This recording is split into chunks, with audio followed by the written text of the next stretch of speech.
What's up YouTube? My name is Tony and welcome to dev.py. This is my YouTube channel, and what we're going to do is teach you how to code in Python as well as other programming languages, how to do network engineering, and how to automate everything like a boss.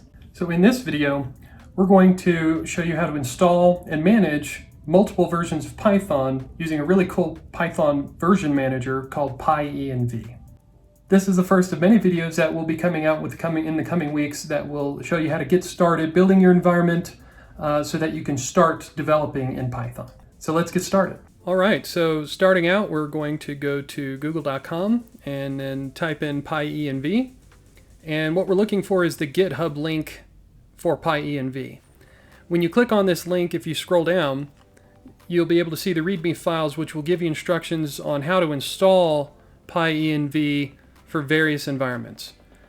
Please do not skip on any of the instructions outlined in this document. I have a tendency to glaze over certain things, and all these instructions are very important.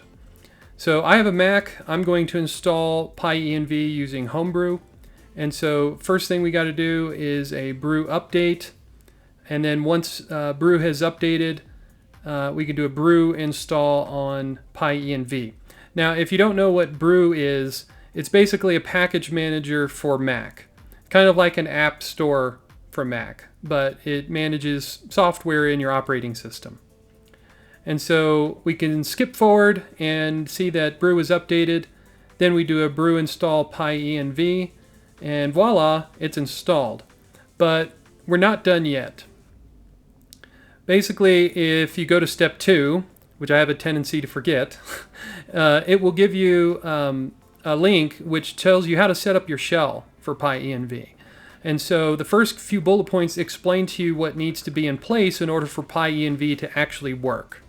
The cool thing is they've got some nifty little commands that you'll see towards the bottom if you keep scrolling for each environment or each operating system on how to get that particular shell set up. And so, for instance, you could see the bash option right there. If you're running a Linux operating system, those are the instructions that you would follow. For us, we're using Z shell on a Mac, and so we'll scroll down to the Z shell section to get our instructions.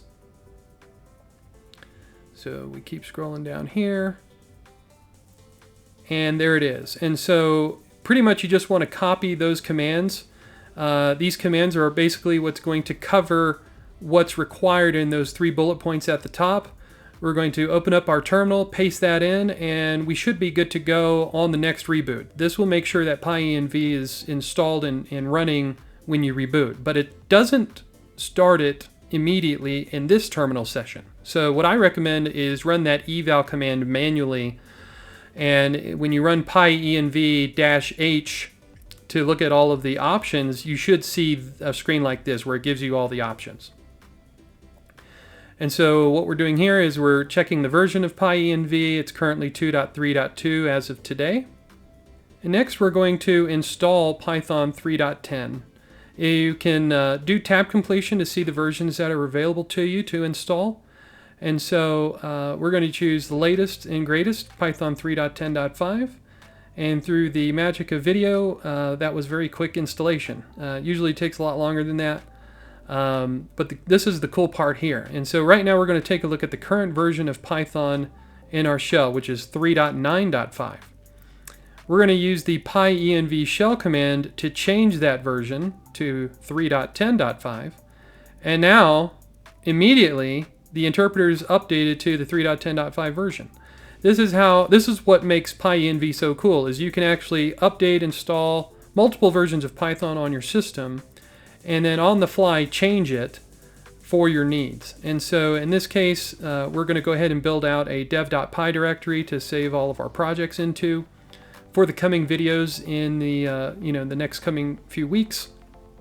And we're going to create a Python virtual environment on 3.10.5 in this directory. And so what I tend to do is label my virtual environments with the version of Python and then append it with the name of the virtual environment. So this is going to be a virtual environment for all my videos regarding getting started. or getting started with Python. And so the next thing we're going to do is look inside this folder. We can see there's a binary folder or bin folder. If you look into that, you can see the location of the interpreter, Python 3.10 listed right there. That's where your interpreter is if you need it for this particular virtual environment. We'll have a video on virtual environments later to discuss more about what those are, but TLDR, basically, it's a controlled environment that you can manage Python packages in that's separate from the operating system's environment. And if that doesn't make sense, we will certainly explain that in the virtual environment video. And so what we're doing here is we're changing the shell back to Python 3.9.5. And you can see with the version check that it changed, just as we expected. And then we're going to go ahead and build out a 3.9.5 virtual environment as well. And so we'll use the same nomenclature naming conventions, we'll append it with 3.9.5 and then the name of the virtual environment. And so now you can see in this directory we've got two virtual environments.